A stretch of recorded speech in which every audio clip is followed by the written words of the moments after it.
Today on the show, Mm. Leo, we're going off script. Yeah, In fact, we're throwing this script out the window. Oh, you didn't open it first.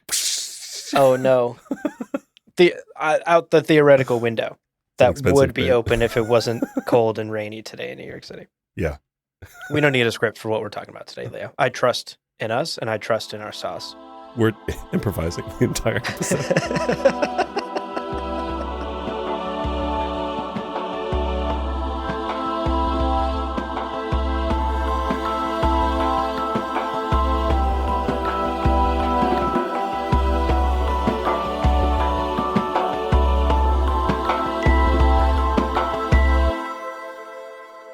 Welcome to Gom Jabbar, your guide to the iconic world of Dune.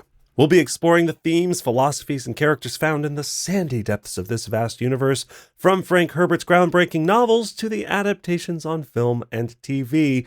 My name is Leo. And my name is Abu. Oh, and today on the show, we are talking about a movie about Dune and the script, and we are comparing them. Welcome. I am sick and delusional.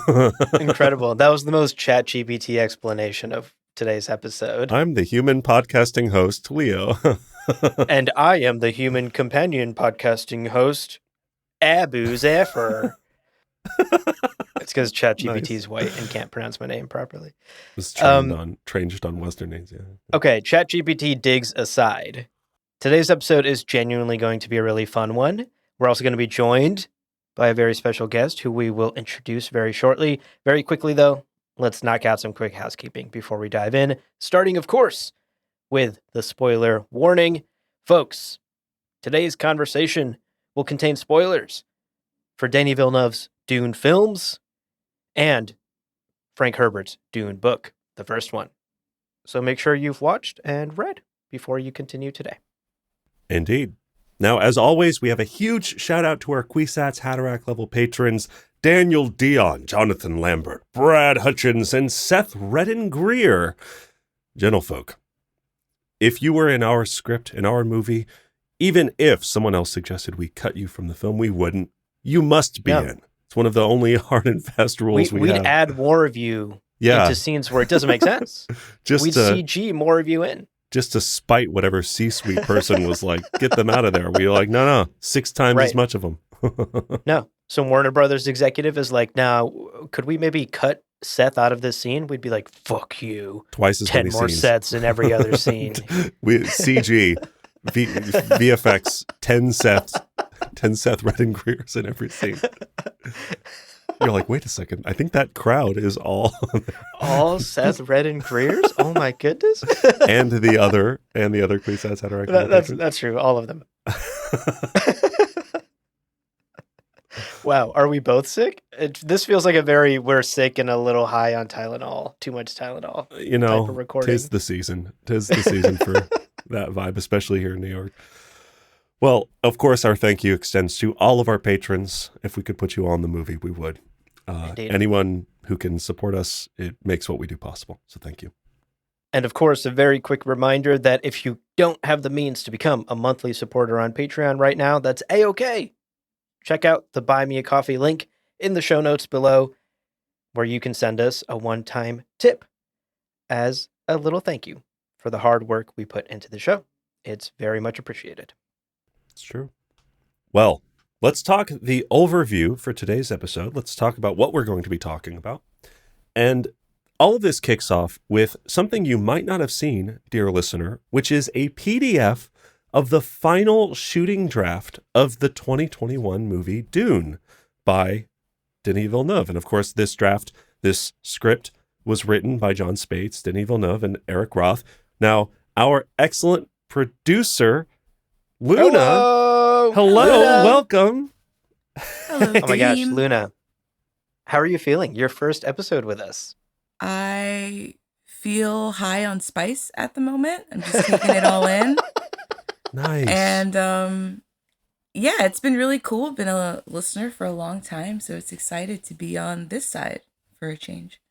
Luna, we are very excited to have you join us on today's episode, in particular because today's episode was your idea. You pitched Yeah. this, and you went through the script, the shooting script for Dune Part 1, and took meticulous notes of all of the changes, big and small, that were made in the final cut of the film. Obviously, the final cut of the film isn't one for one what was shot using the script. Right. And so over the course of today's conversation, we're going to be talking about many of those changes, big and small, and kind of discussing why we think those cuts were made, whether or not we think the scene should have remained or been cut, and in general, just compare and contrast the differences between what was on the page and what we all finally got to enjoy on the screen. Yeah, I I am the perfect level of neurospicy where I repetitively watch movies. Uh-huh. And the amount of times I've seen this Dune movie, I almost didn't need to script. Yeah. Incredible. I felt like I could visualize the movie in my head the entire time, which is awesome. And I'm really excited to get into a lot of the changes that Denny made from the movie that we know and love to, I'm sure, the script in his head that he knew and loved and developed. So Yeah. Yeah, it's cool to talk about those changes. definitely. Okay, so before we dive in, folks, let's take a quick break. Don't go anywhere, though. When we come back, we're diving into Dune Part 1 and comparing the script to the movie. Welcome back, everybody. Hope you enjoyed your break. Yeah, let's get into it. Let's talk about the final shooting draft and the movie we know and love. To start off, you decided, Luna, that I think the better way to kind of structure today's conversation is to group the script changes that we found by character or theme or idea, rather than just doing like, here's some punctuation missing. You know, that would have been a monotonous episode. But we're going to be focusing on the more impactful edits. There are, of course, a bevy of small, insignificant cuts that were made for pacing or for clarity, but they just don't really affect the overall story that much, or the characters or the tone. So we're not going to spend too much time on those. Yeah. I'm sure a lot of it kind of happened just filming as well, like an actor deciding to change up like one word in the dialogue. Yeah. Like that's a pretty small, insignificant change that doesn't dramatically make a difference. It's just the way the actor chose to deliver it in that instance. So there's countless little tweaks like that throughout the script. Another example of one of these minor cuts in the film is that there's an early scene in the script where Leto, Gurney, Duncan, and a bunch of Atreides troops are having a farewell party for Duncan because he's about to head to Arrakis before the rest of them. And Leto gives his lieutenants, he gives Duncan and Gurney this little pep talk. Specifically in the script, it's written like this. Quote, "The Emperor is no stranger to treachery, nor the Harkonnens. We have to be ready for anything, but this is our time. The Atreides never back down from a challenge, and when we prevail, it will mean a better life for the people of Arrakis, for all of us. Until then, we keep our spirits up for the men. End quote. Also in this party scene, there's like this weird extra bit about like Duncan has a beard at the start of the movie and he's clean shaven on Arrakis. And so like, it's just the boys being boys in this scene. They like grab Duncan and they're like, all right, razor blade, we're going to shave you, buddy.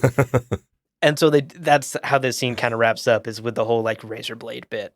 And they're about to shave him even though he really doesn't want to. Blah.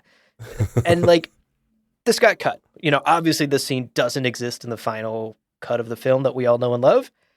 And ultimately, that's something that I'm fine with, you know? Like, this doesn't feel like a plot critical scene that we absolutely needed to have to understand Paul's journey and the themes of the story. Yeah. And for what it's worth, like, this takes place before we get to Arrakis. So any additional scene you have before Arrakis does slow the story down, right? Because Paul's story doesn't really kick off until we get to, the planet Dune. And so I can totally understand why a scene like this, somebody would look at an early cut and be like, yeah, you know what? We can trim 5 minutes here. We don't need to dilly-dally on this. Yeah, it's a great example of this is an Oscar-winning film, and I don't think there were that many people sitting in the theater going, whoa, whoa, whoa, you expect me to believe Duncan's clean-shaven now? What's going on? Ruined the movie for me. I don't understand. So for sure, I get it. You know, it makes sense. I am a huge fan of Oscar Isaac's delivery on basically everything he had in the movie. For sure. So I'm like, I love this little speech. We'll see a couple of moments that he really could have shined, but it makes sense. Yeah, why they would have cut it. Yeah. How do you feel about it, Luna? Is this a small enough party scene for you that you don't wish it was in the movie? Body shots from the Atreides soldiers. Honestly, there's a small part of me that wish it was left in the movie, only because I feel like we don't see, maybe not this scene in particular, but I feel like we don't really see a lot of like normal stuff happening. I feel like one of the biggest complaints about the Dune franchise is that like it seems a bit sanitized at times when it comes to like dealing with normal interactions with people. And so I feel like maybe this party scene would have been the chance to show just the normalness of being a soldier on this, like, and knowing that you're about to go off to Arrakis to die, basically, but he's trying to give this talk to have them feel alive in the moment, which I think is really cool. Although I probably would cut it simply because reading the script, they give Leto a lot of speeches, and to the point where it felt like, no pun intended, Oscar baity. Yeah. I will say though, I completely resonate with what you're saying, Luna. I think when it comes to like the Atreides soldiers, there is an opportunity to show us more of that they are kind of family and that they're loyal to one another and that they have that kind of bond. And we barely get that in the movie. Like we see them kind of sitting around joking with Duncan when he gets back and they're looking at the sand compactor and they're looking at that. Like we get a little bit of that. But to see them like drinking and partying and like, hey, we don't know what this planet has in store for us. Let's go out there and give it our all, you know? That could be a really great juxtaposition against the like Harkonnen soldiers who are all like no fun. They're all bald. They're all just like chilling. They've never seen sunlight once in their life. And it would be such a juxtaposition there. But it's also true that like when you have the character Leto Atreides, if 90% of what he's doing is just giving these like acting class monologue speeches that rally people, and it starts to feel very one note. So it makes sense to kind of keep the pacing moving. You need to get to Arrakis because that's where all the shit happens. So yeah, that makes sense. Well, since we're on the topic of Duke Leto, let's stick with Duke Leto here because there's another couple of scenes we want to touch on. And these are bigger cuts, I would argue. Yeah, huge. That do perhaps have significance on the storytelling and the themes and ideas and characterizations. The first one is this scene where Leto, once they've arrived on Arrakis, Leto receives this horrific gift from the Baron Harkonnen. And I was thinking the three of us for these scenes could just like pick a role. Maybe Luna, if you want to read the narrator lines. Sure. And Leo, if you want to be Leto to make it extremely confusing. And I'll play Gurney in this scene. Just the letter away. Yeah, that makes sense. That's great. All right.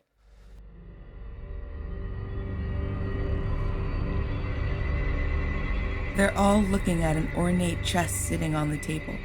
The chest had been sealed closed. An envelope hanging from the latch reads, Leto. Leto steps forwards and opens the chest. It's full of severed human fingers. For a moment, Leto stands staring, tendons caught in his neck. Then he steps back, tears the envelope from the chest, opens it, and reads the note within. My dear cousin Leto, welcome to Arrakis. There's a lot to learn. I thought I'd give you a few pointers. Baron Vladimir Harkonnen.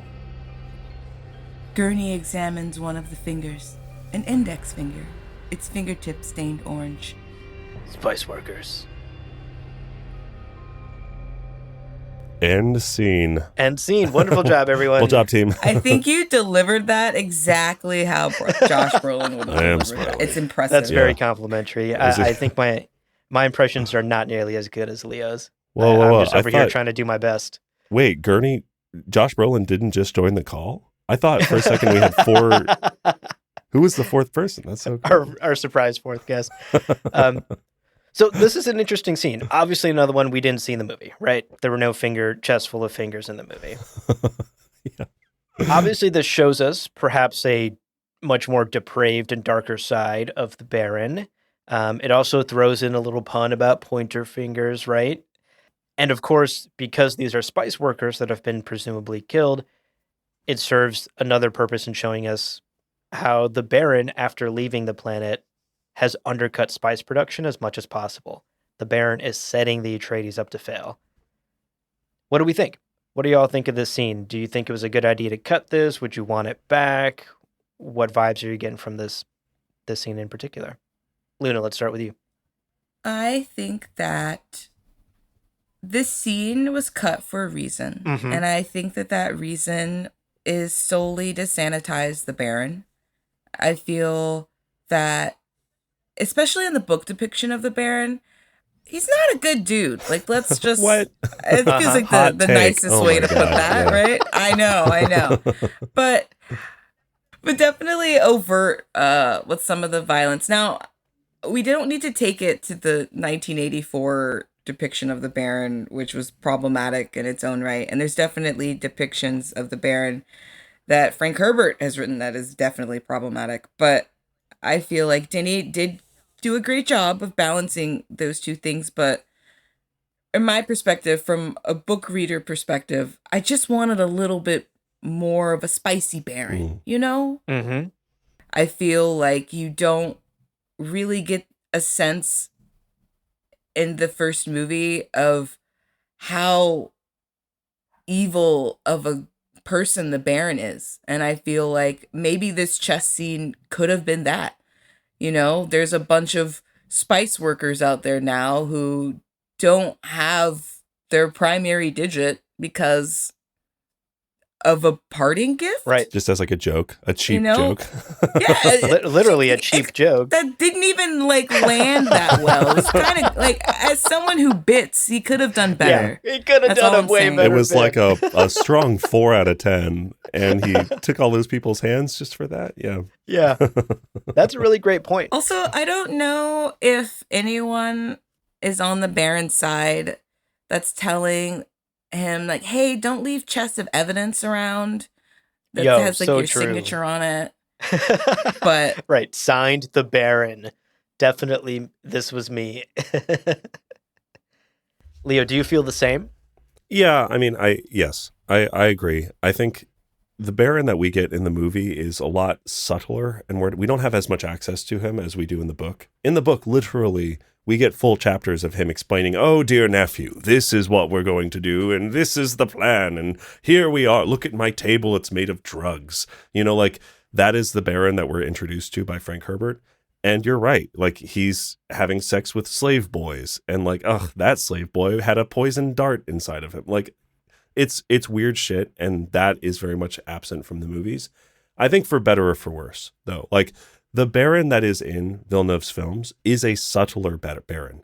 A lot of his violence is happening off screen, other than the killing Yui, where he decapitates him with one hand, which is crazy. Right. So I think what Denis has opted for is a Baron who is much more the sort of like absent, lurking force that we have to be worried about. There are traitors in the walls, literally. There might be threats in every shadow.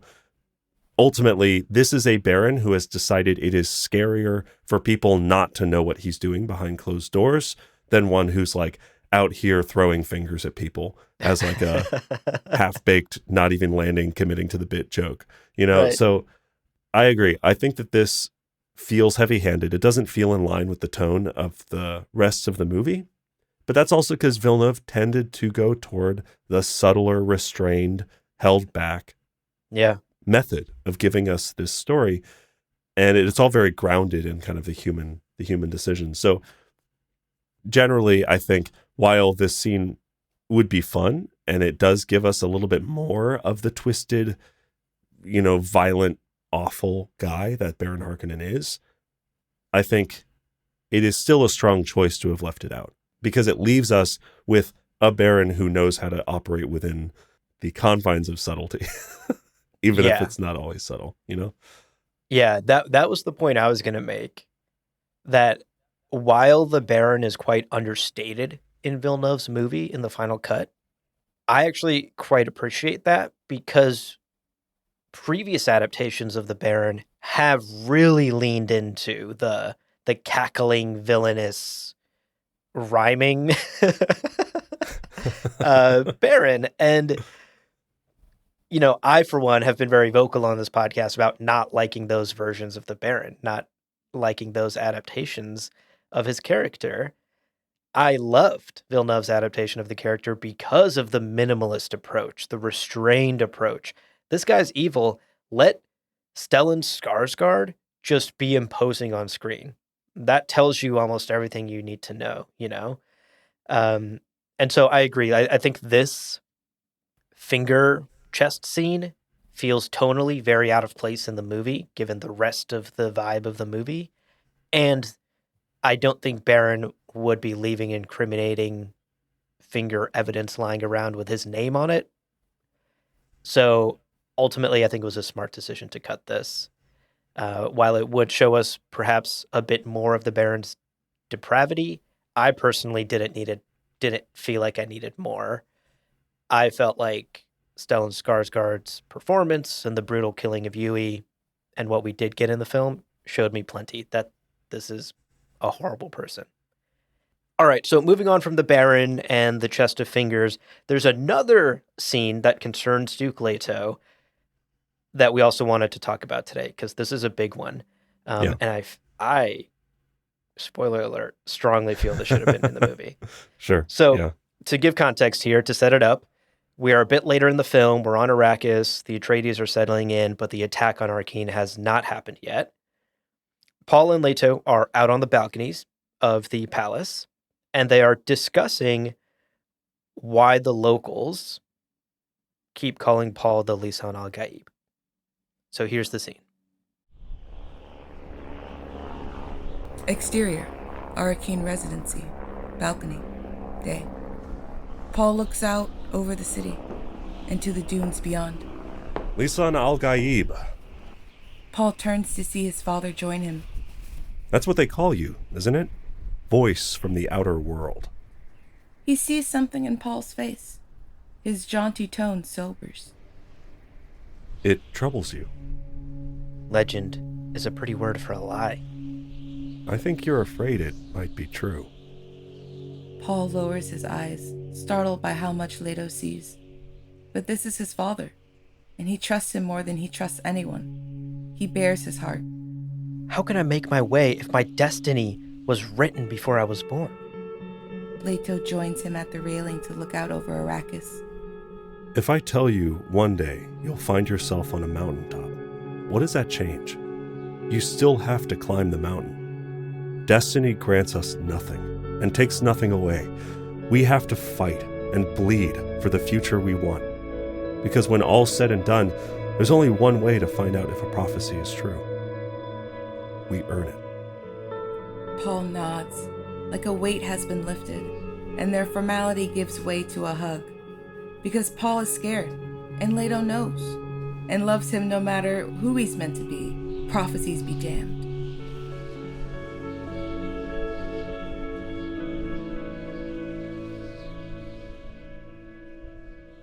End scene, yeah. Leo and I were virtually hugging on the cameras here. Wow. Be still, my beating heart. What do y'all think of this scene? Leo, let's start with you this time.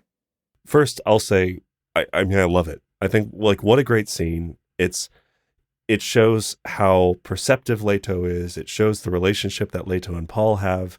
I think Oscar and Timothée Chalamet would have, like, fucking decimated this scene in the best way possible. I think they would have been so good. I understand why it's cut. Again, I love this movie desperately, but I do think that the first third of it drags. And all of the stuff leading up to the attack on Arrakeen that's the place where it's either going to make or break the movie if it's too slow Very going true. into all of that stuff. So I get it. But man, for how good this scene is, for how good the writing is, for how good that little speech is, I do think it could have made a good. I don't know. I feel like it could have been good in the movie. Mm-hmm. What about you, Luna? Would you want this scene back in the movie?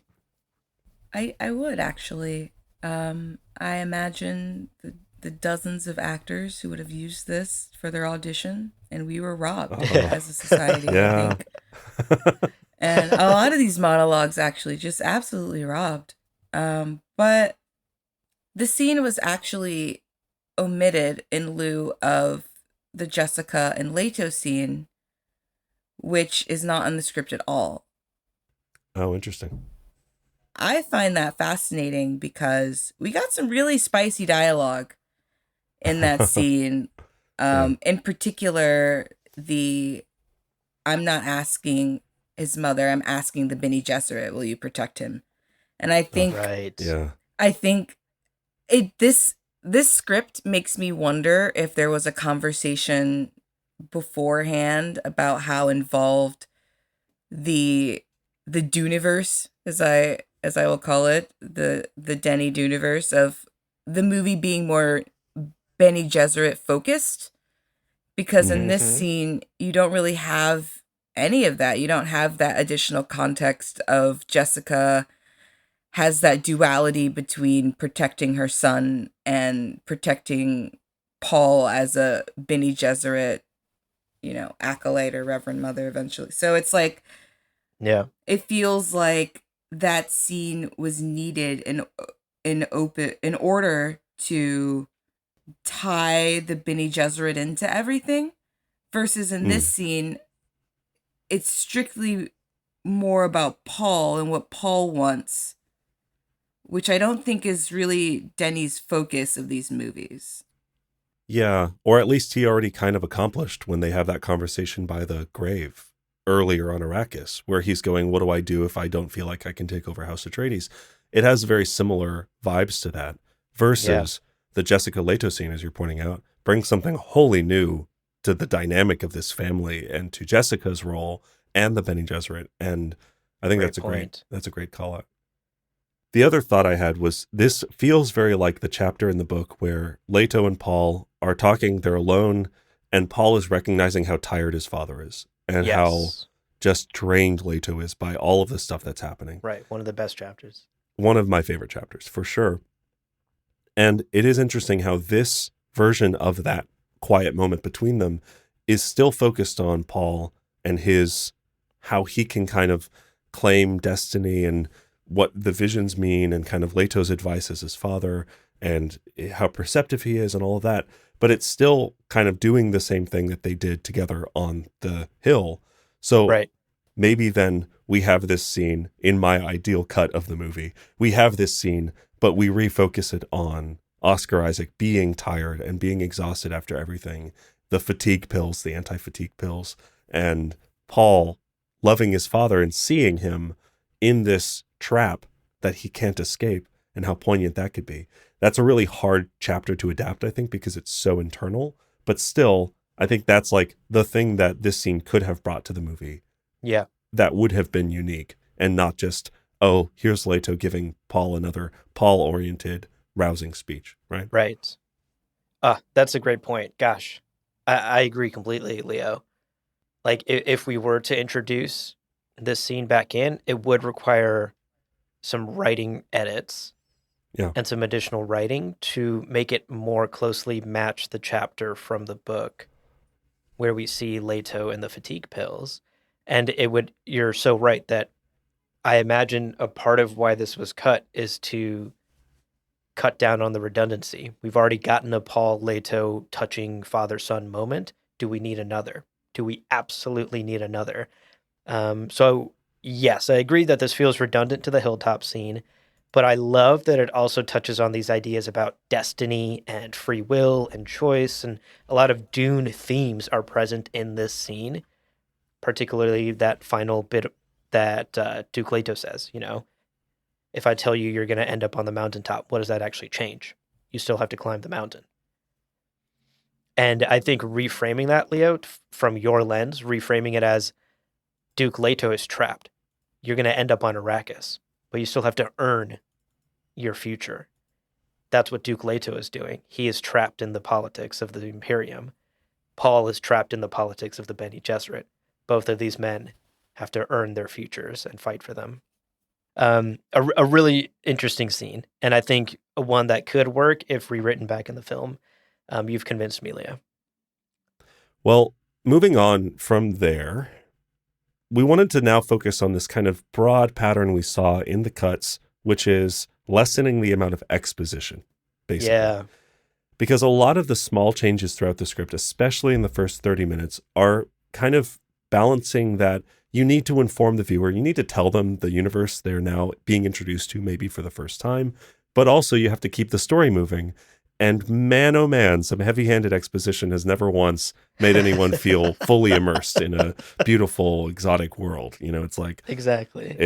It really is the worst in a script when you have characters just dropping expositional bombs. So clearly there were many discussions around when, how, and who delivers these sort of like important lore exposition moments. Yep. And one of the examples that really stands out to us is this opening monologue from Chani, who, you know, she's going, my planet's so beautiful in the sun, and we've been suffering under the Harkonnens' brutal rule. That opening monologue in the script is only listed as, quote, prologue about spice TBD, end quote.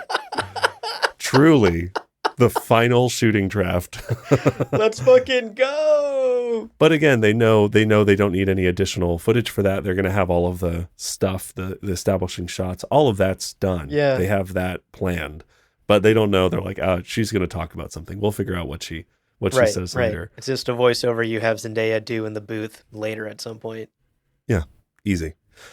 Now, other examples that are easy to bring up quickly. Paul reading the film book about Arrakis was moved up earlier than originally scripted. So originally it happens a little bit later in the story. Yeah.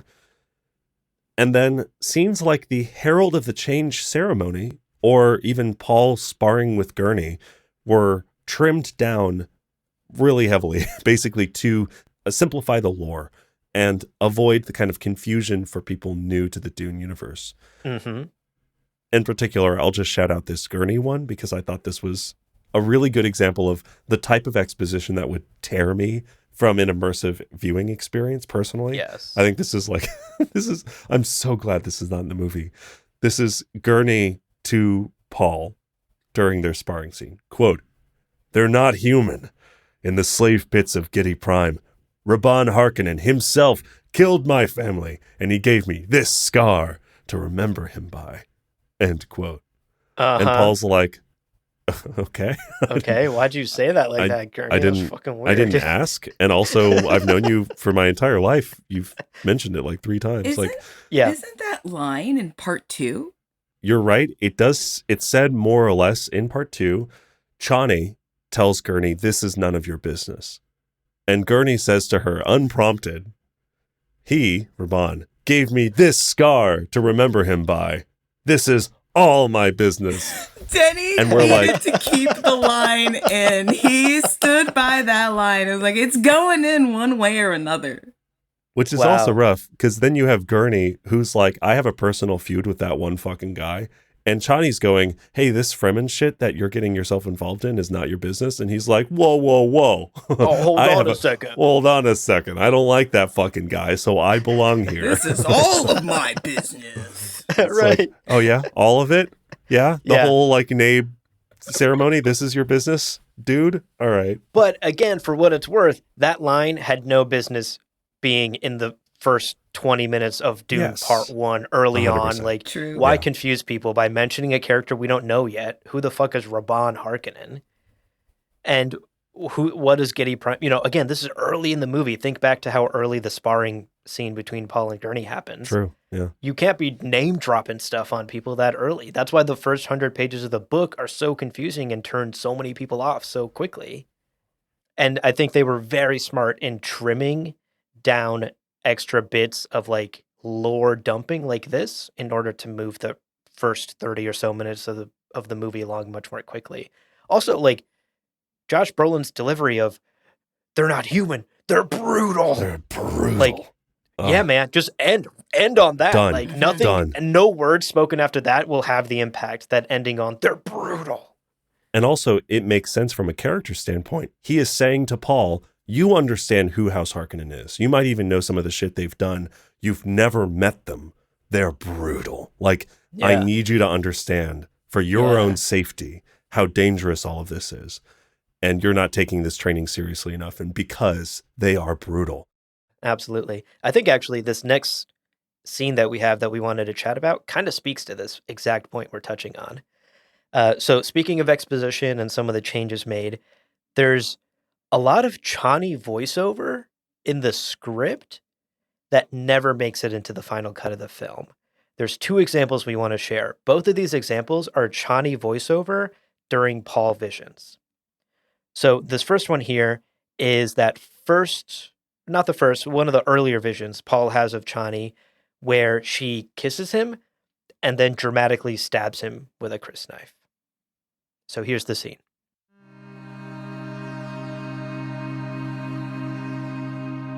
Exterior, Arrakis, desert, morning. Chani is silhouetted by this rising sun behind her, creating a beatific halo. The young woman looks right at us with her otherworldly blue eyes. She smiles. Some of my people thought a savior might never come. She leans in close, as if to kiss us, Paul. But not me. But then Chani darkens. I knew. Shink! I knew you couldn't stay the hell away. And now we/Paul look down to find the hilt of a crysknife sticking out of our own chest. Paul falls on his knees like he did in the desert. End scene. End scene. Yeah. So, sure. Yeah. Like, yeah. Cool. Would that have added a ton to that vision? I don't know. I don't think so. Chani having that voiceover? Yeah, I also think, and again, it's hard to judge this without thinking about the second movie and what we got in the second movie, but the huge conversation about the kind of younger Fremen and what they think the savior is all kind of bullshit to control you, and that whole dialogue would have been casted very differently if our introduction to Chani as a character is her going, some of my people thought a savior might never come. Because like that just feels like you're acknowledging, I don't know, it doesn't have the same brand of cynicism that she has in the second movie. And I think her cynicism in the second movie is fucking excellent. So yeah, I'm glad for this change for sure. What about you, Luna? What do you think? Yeah, I don't think this was necessary, especially when we are comparing it to the scene we'll talk about next. It feels more of a throwaway. I get that they're trying to ramp up Chani's distaste of Fremen beliefs. And I think a few of these scenes might have helped it not be as jarring when we hit part 2 for some people. But I don't feel like the dialogue for this particular voiceover is as refined as I think I would have liked it to be. The "I knew you couldn't stay the hell away" feels that line's kind of cheesy. I don't think it would have fit the tone of the movie very well. I agree. I completely agree. Plus, I think when it comes to the visions, they made a very smart choice in just having no explanation of what the visions are. Because we, like Paul, are confused by them. We have to interpret what the hell we're seeing. And sometimes what we're seeing is wrong, is not what actually happens. And so to have this voiceover that kind of hand holds us through that is probably like too much, you know? Yeah. And along those lines, too much, you say. Here's some more. Because actually, in the still tent, when Paul is realizing there's spice in the air, he's coughing, he's starting to see glimpses of the future. You know, we see this vision of Chani in a white linen dress and then the golden armored warrior. Originally, in the script, there was Chani voiceover during all of it. All of it. So here is that scene that we didn't get.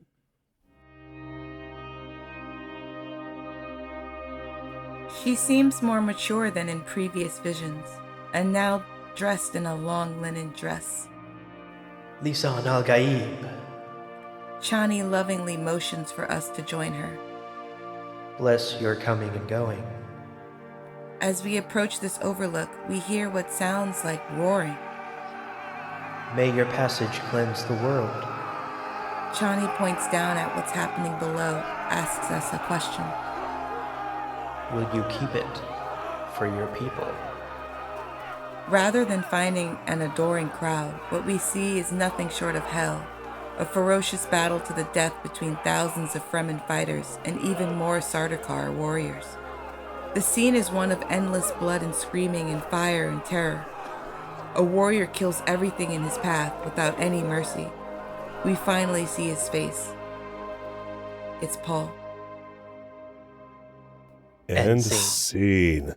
It's Paul. Bum, bum, bum. Just various Paul whispers. Yeah. There's 2 hours of Chani in the booth. Just Paul. Would have been a great day Zendaya for in the her on her throat, you know? Yeah, just all whispering, a lot of throat coat. Yeah.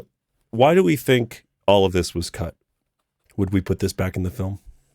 I certainly wouldn't put this back in the film. I don't think the visions, particularly this vision of Paul as the Golden Warrior, him witnessing the jihad, needed Chani sort of reciting like religious stuff about the Lisan al-Gaib, but then questioning it.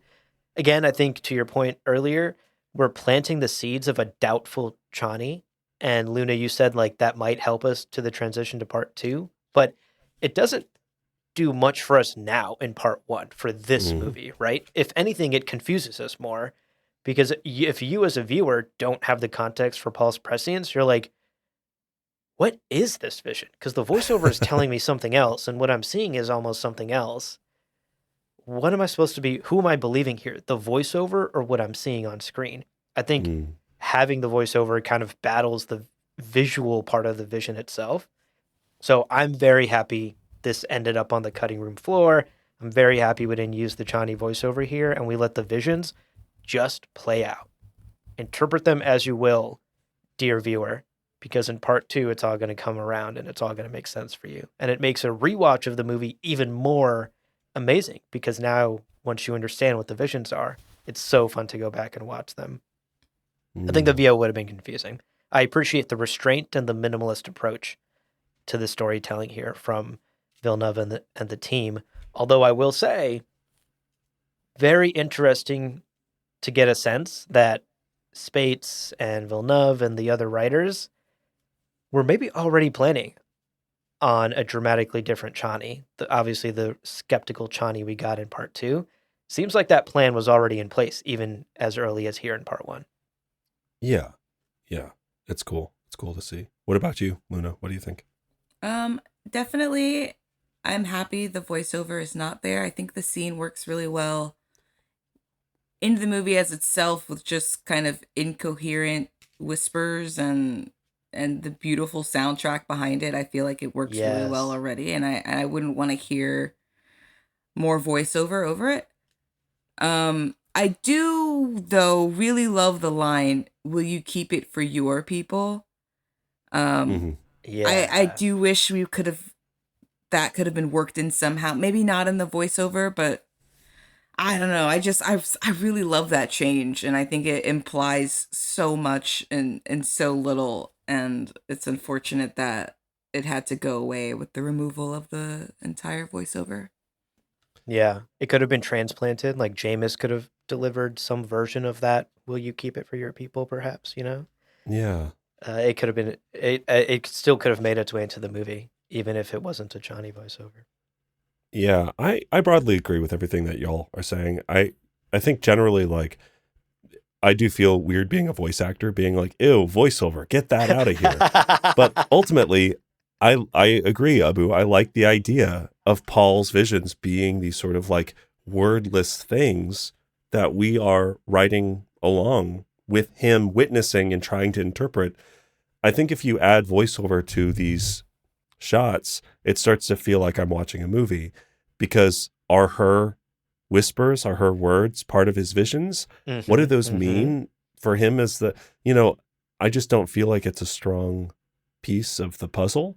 Ultimately, having these wordless visions and the Paul, that wakes him up and all of those moments, it does feel like we're in the seat with him, which I appreciate. Yeah. And broadly pretty happy that it's not in the movie. I do think that you're right. Like some of that, will you keep it for yourself, for your people? That is something that could have been brought over, but I agree, Abu. I think maybe something like in the Jameis scenes in the Coriolis storm could have been good. Right. For sure. Okay, well, let's take a quick break, folks. There's still a couple more interesting cuts and changes from the script to discuss, in particular about our boy Duncan motherfucking Idaho. So stick around. We'll be right back after this break to continue comparing and contrasting the film with its original script. Welcome back, everybody. Hope you enjoyed the break. Well, we're going to talk now about the tone of the movie and some of the changes this did to make the movie maybe a little bit more serious and less humorous. So it is really interesting looking through the script to see all of these tiny little changes made in the edit to nail the kind of tone of Denis Villeneuve's films. I think also, Abu, before we started recording, we were talking about Arrival. Like Villeneuve's films have these like really solid feelings, like the ambiance of the films are very clear. And I wonder how much of that's done in the editing room versus the scripting process. But there are a surprising number in this case. There are a surprising number of small but emotional moments that got cut. And the first example we have for you is there's a lot more kind of jokey, kind of making fun of one another stuff between Duncan and Paul in the script than we got in the movie, right? And when Paul is telling Duncan, bro, you're going to die if you go to Arrakis. I saw you dead. If you go to Arrakis, take me with you so that we can maybe prevent you dying. He also mentions, well, I also saw visions of like a girl or whatever. And Duncan, in response to that, has a whole like, ooh, a girl? Whoa! Is she pretty? Oh my God. Oh, you a girl? Oh, that could never happen. Loser, whatever. But more of like I hope that part comes true. Me dying, yeah, whatever. That's just a dream. But hey, hope you find a girl in Arrakis. That'd be fun. Yeah. So there is that kind of bit. Well, it's just like kind of fine, I guess. And then on Arrakis, when they reunite, right? Duncan comes in from the ornithopter and they embrace. There are a few additional lines of dialogue in the script where Duncan is kind of teasing Paul about his height, and Paul claps back and he's like, oh man, you fucking smell, dog. Like, you are not, let's get you some deodorant or whatever. There's a bit of joking between them. Yeah, there's banter. Teasing, there's like all this additional banter between Duncan and Paul in the script like this. And I, for one, am actually glad these comedic moments got cut. That, in fact, a majority of these comedic moments around Duncan were trimmed down quite significantly, and we got just the one or two bits throughout the film. To keep these, I feel like it would have detracted from the importance of Duncan's character, the gravitas of Duncan's character, and also the abilities of Duncan Idaho, right? If you kind of play him as the comedic guy, it's tough to then take him seriously when he's, for example, reporting about the Fremen to Duke Leto, if he's just been like a joke the whole movie. And so I really appreciated, again, the restraint that we're seeing here to say, yeah, Duncan can be a bit of a goofball and maybe have some cute banter with Paul to show their relationship, but we don't need him cracking jokes in like every scene he's in. It would have started to feel like the like Marvel movie quippiness, that has become a bit cliche at this point. That Tony Stark quip in every scene. I'm glad we kept that at a minimum when it comes to Duncan. In particular, I'm especially glad that Paul did not comment on Duncan being smelly when he comes back from the Fremen. That's not a great look to comment about how smelly he is after visiting the indigenous people of this planet. Right. Yeah, that feels like it's a very played out and problematic bit of humor for sure. Yeah, absolutely. I also do think, yeah, I mean, listen, I agree. I think we managed to get some of that joking relationship. Like we get some of that feeling from them already. And even just them walking on the tarmac together, arms thrown around each other. Like we see the camaraderie. We don't necessarily need as much of it.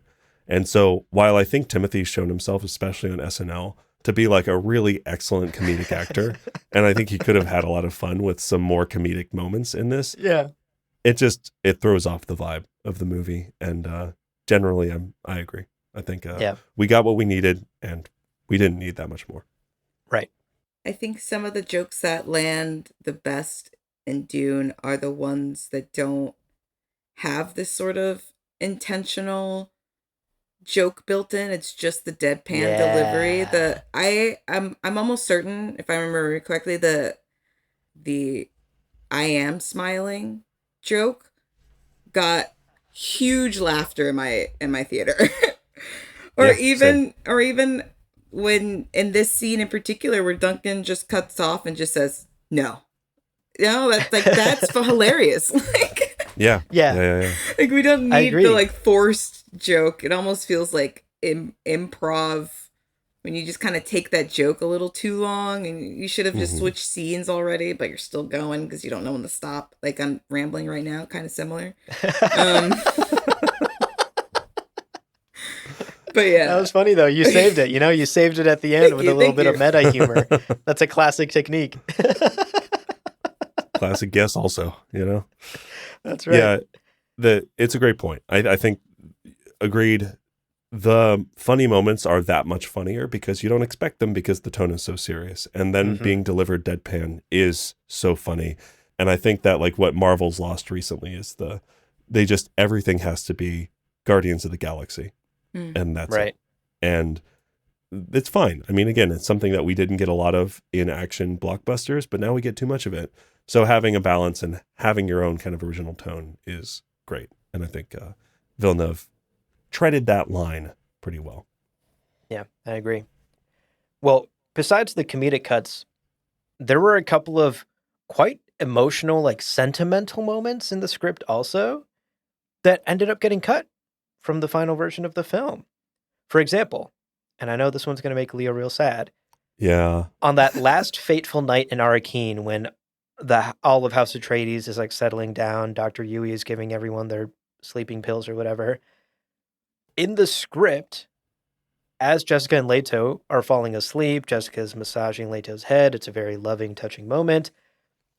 Throughout all of that, throughout that whole winding down montage, we were supposed to be hearing Gurney singing on the balisette to the troops in the barracks. He was supposed to sing us through to that final night as we fall asleep, and then Yui betrays us and takes the shields down, and the attack begins.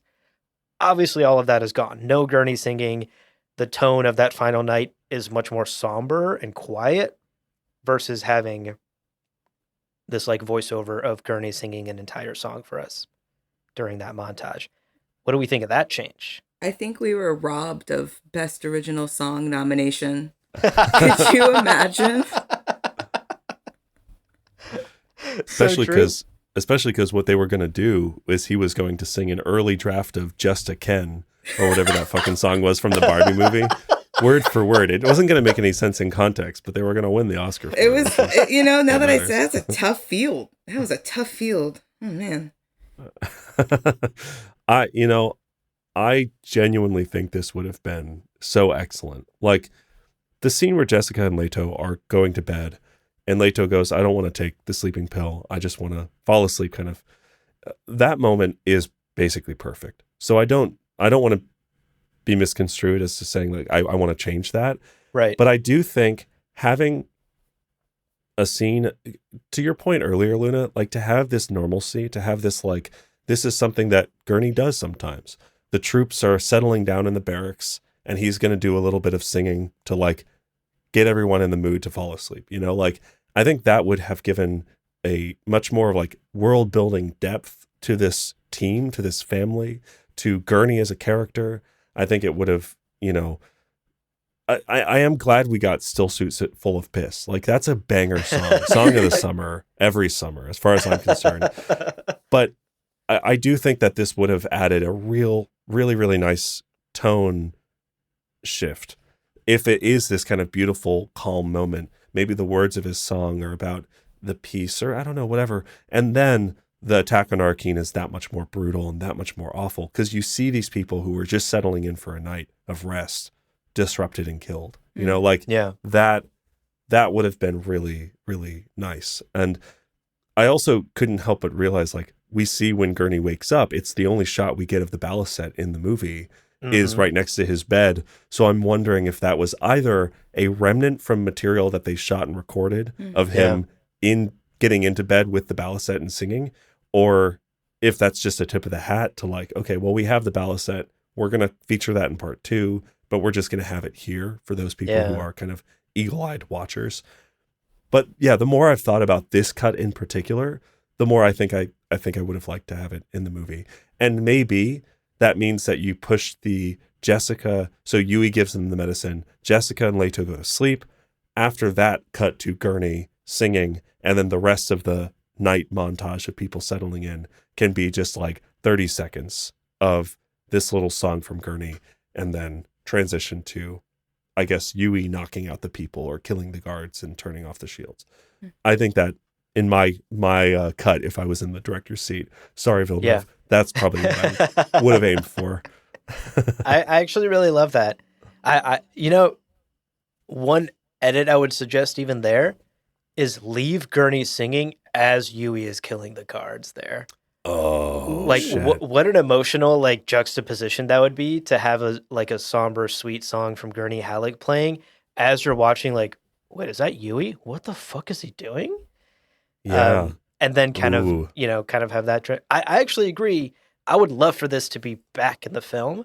I do wonder if it was cut for perhaps just like, because not every cut is creative, right? Some cuts could just be like, we fucked up the recording, or like, this actually was a good idea and we were all in on it. And then maybe Josh Brolin just doesn't have the pipes to sustain a 2-minute montage sequence of singing nonstop, Like, there could have been technical or performance reasons as well to be like, we got to pivot. Original idea was great, but we just can't pull it off in a way that isn't coming off as cheesy. Because I think as scripted, it is really powerful. Yeah, I read the script and I was like, wow, what a way for the last night on Arrakeen before the big attack. So that is why it makes me, and it doesn't feel like the kind of cut that Villeneuve would make, It's not like superfluous lore stuff. It feels like a thing Villeneuve would have wanted to keep, and I'm curious if there were technical reasons why they couldn't, and they had to just simplify and settle with what they could do. Man, I wish, for the 1,000th time, I wish Villeneuve was the sort to release a director's cut or to like add commentary. I appreciate that he puts the thing in the theaters and he goes, that's the artwork, don't worry about it. I really respect his integrity, but man, I'm right there with you. I'm so curious, and to know a little bit more about what made the sausage. I'm fine with knowing what's happening, behind those closed doors. Tell me. I'm still going to eat the sausage, I will eat the shit out of that sausage. Yeah, it doesn't matter. I'll eat it. Well, another notable moment is a few extra lines between Jessica and Paul in that foggy scene where it's like Mo Hayam has just departed and it's Jessica out on the landing field, and she turns to see that Paul's overheard about the Kwisatz Haderach. And again, we'll do this little scene reading. I guess you can be Paul, Abu, and I'll be Jessica. Okay. All part of a plan. Do you love my father? Yes. Yes. Yeah. Yes. Thank you for giving 3 takes. Our editor will pick the best one. Hopefully all 3. He won't. I'm the editor. I'm leaving all of them in. He hesitates to ask the next question. Looking very young. Jessica's face crumples. Oh, Paul. She strides across the space between them and throws her arms around him. They cling to each other in the downpour. I bumped the mic while I was trying to cling to you through the webcam. That's true love. That's true love. End scene. End scene. So that's interesting. That's a very touching moment in an otherwise very tense scene. Yeah, I was going to say, what a fucking difference. My God. Because we talked about in our analysis of that movie how that scene is the beginning of the shift, right? The my mother is my enemy, she is my enemy. That idea from the book begins to inhabit itself as physical space between them. They don't even see each other in full contrast anymore because they're so distant at this moment. And how great that was as like a visual metaphor for this distance between them. So the idea of her closing the distance and like they wrap each other in their arms and they're it's like that is the mother and son relationship that begins to fall apart in this story. Yep. So it feels very out of place to think about that. Like, what a crazy difference. That's so wild to me. Totally. How do you feel about it, Luna? Would you have wanted a hug at the end of the foggy scene? That's a tough one for me. I think that in a way, not having the hug and just watching Paul and turn away definitely adds the weight to the scene. But it begs the question, who am I supposed to feel for in that scene, right? Because in a way, if it's Jessica, her son almost died a couple of beats earlier. She had no idea what was going on in that room. She was just hoping that all of the motherly love and teachings that she's given him over the years will all adds up to this moment, and he either passes or fails. And I feel like that she's still de-stressing from that moment when she then has to go and sort of like mentally battle Moheim, and then to have her son turn his back. It's so much compounding on Jessica in that moment versus I think in this version with the hug, she gets that a little release enough to sort of keep going with the plot and the plan. And I think if you don't know anything about how much the Bene Gesserit train about controlling their emotions, you kind of get it in the Gom Jabbar scene, but pain is one kind of emotion. You know, seeing your family and your son and your blood turn his back on you is a different kind of pain that a lot of people, I think, see very differently and wouldn't be able to put aside. And so I think that this scene just adds has such a different connotation of just their family dynamic that I'm curious why it was ultimately cut from the movie, if not due to pure pacing. I imagine it also maybe was because of the father line. Do you love my father? Is a bit of an awkward thing to say in that moment because we just did the Gom Jabbar test. We just did Bene Gesserit stuff. We're talking about the Kwisatz Haderach. We're talking about the Bene Gesserit manipulation of the Imperium. And I think for Paul in that moment to ask, do you love my father, might have felt confusing or out of place, you know? Like maybe the hug is not the reason this was cut, but that line in particular about the Duke. Ultimately, I will say, like, I still kind of land in the camp of being happy with this cut because I do think, yes, perhaps there's a lot of like lore or character reasons to keep it, but I think tonally, given the tone of that scene, it feels like too much of a flip to suddenly go from we're watching the distance form between mother and son, and it's quite icy. They're literally standing 10 feet apart in the fog, not even seeing each other clearly, to then immediately go to a hug. I think feels like a bit of tonal whiplash. And ultimately, I'm glad that this cut in particular was made. I think, Luna, you've made some strong arguments for keeping it that I do agree with. But at the end of the day, I wonder if just the feeling was off, you know? If you're watching it and you're like, oh, that hug felt a little out of nowhere. Maybe we should cut it. And a lot of editing, like when you listen to editors talk about how they work, there's like no rules, right? There's no rules when to like switch camera angles or when the quote unquote right time is to switch a scene. You do it when it feels right for the story. You cut to a different character's camera angle when it feels like it's time to cut. And that instinct, that editor instinct, that storytelling instinct is something that the best editors hone over decades of their career. And that's like an intangible X factor that I think is a learnable skill, but you only learn it by doing it a lot and practicing it a lot. And this to me feels like perhaps one of those gut decisions as well, those gut instincts telling them like, we need to end it here and not get to the hug. Yeah. Well, those are the kind of big changes that we were seeing throughout the movie. Now, we did want to take a minute and just celebrate some rapid fire, sort of miscellaneous, notable one-off little moments that kind of a grab bag of interesting changes. And this will go pretty quickly, but overall, I think this is also interesting to think about. These are the sorts of little changes that happen either during shooting, or maybe it's a decision that's made before you actually get to set that day. But maybe it's also something that happens in the editing room in the months following production, right? And you're in the post-production phase. So we have gathered these for you, dear listener, as a little gift.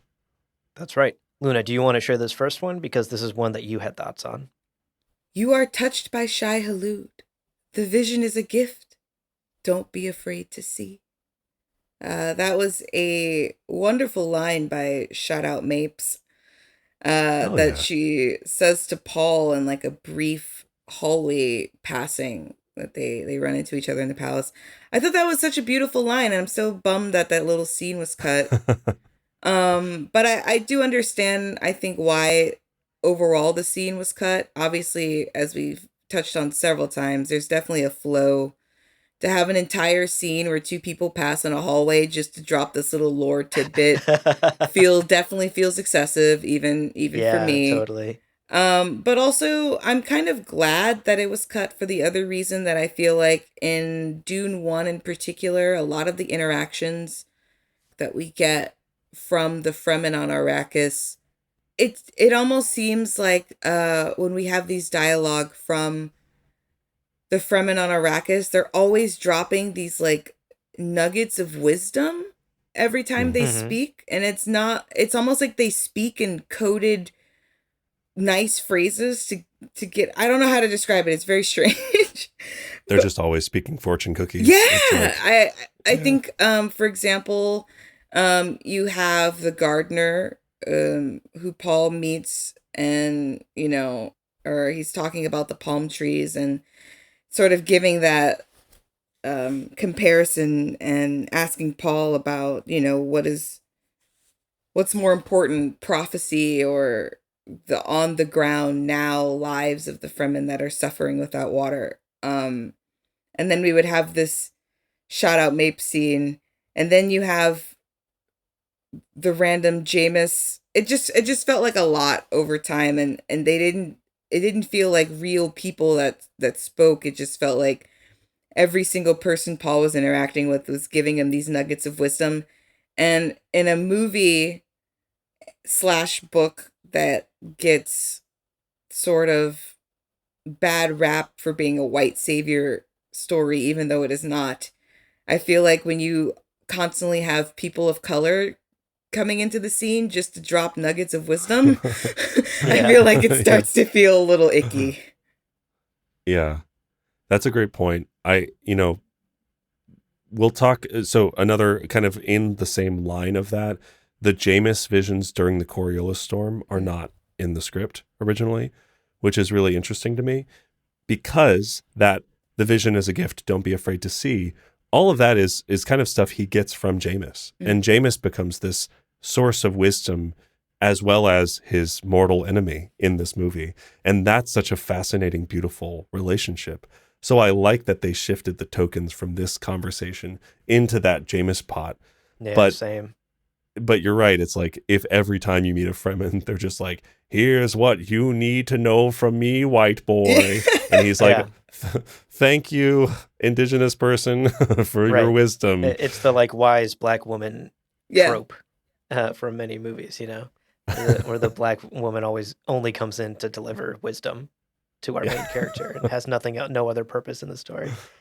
I agree with you, Leo. Jameis, I think, inherited some of this thinking, and some of this line from Shout Out Mapes. I also, if you just think about the movie like a puzzle you're putting together, it is too early in the movie for someone to say this to Paul, just like logistically speaking.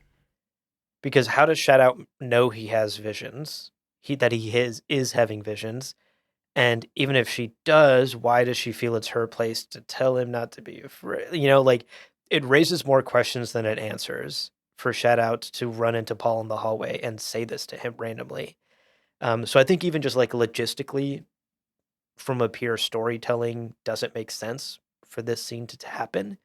I would argue it doesn't this early on. It makes sense for Yeah. Jameis to say those things because by that point, Paul has had the tent scene. He's awakened more of his visions. We've seen the jihad. But this early, when they've just moved to Arrakis, it feels out of place. So I think, in addition to Luna, your point about like having a whole scene for one thing is not good, like filmmaking. Yeah. This felt like a whole scene just so Shout Out could deliver this line, and so just cut it. Trim the fat off that. It also, if you look at the scene, it's got a lot of like stage direction and a lot of like Shout Out pats him on the shoulder and then like leaves, and he watches her leave and then is like, I can't believe she like touched me. Like, you're not supposed to be touching the son of the Duke, like despite formality and blah, blah, blah. And all of that is very shown. So I'm like, this isn't even like a 3-second scene. This would probably be a like 3 or 4 minute scene with a lot of silence and space. And I'm sure it would be great, but in a movie that already has a lot of silence and space, it's like, yeah, let's keep that moving. For sure. Okay, another couple quick rapid fire scenes here to call out. In the original script, there's actually post-Arkeen attack, there's actually a scene of Piter gloating over a captured Thufir Hawat. Whoa, and crazy. he even he even turns to Thufir and he says, quote, "Checkmate, old friend," end quote. That is cool to see that in the original script, which means like there was a version of the story at some point where Hawat is captured, and perhaps Hawat comes back in part 2 and is more of a player in part 2. But obviously at some point the decision was made to dramatically cut down Thufir Hawat's part in this story in both part 1 and part 2.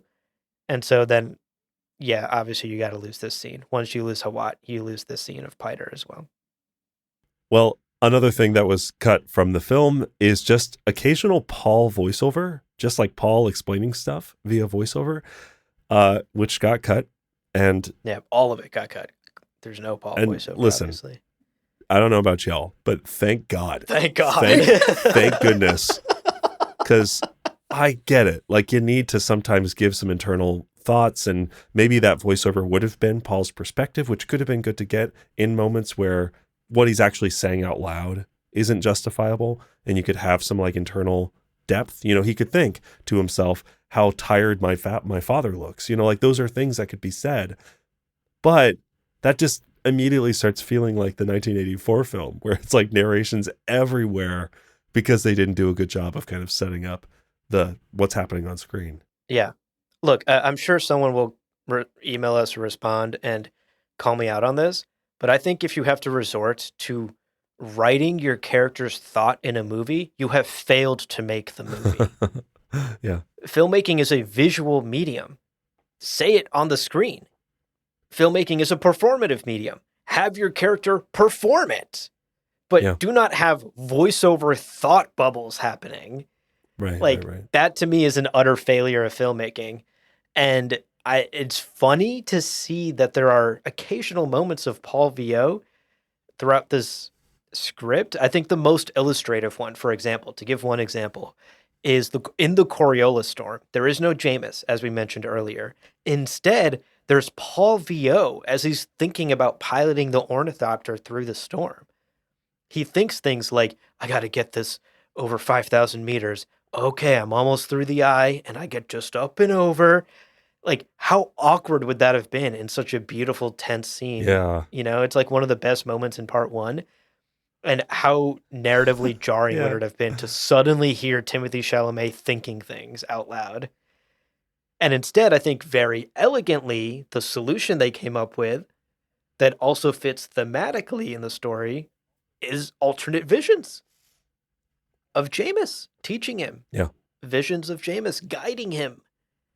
Visions of Jameis delivering beautiful lines like the mystery of life is something experienced and not to be solved, something, beautiful lines Yeah. that I Yeah. totally remember.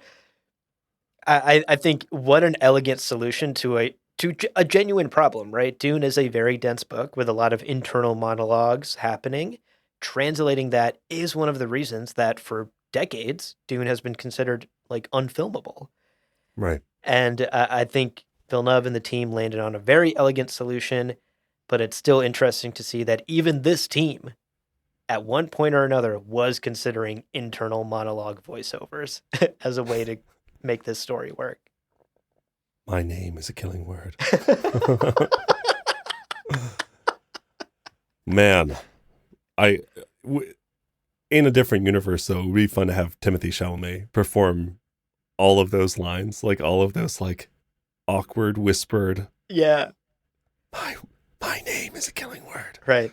Then I can set them to my different ringtones,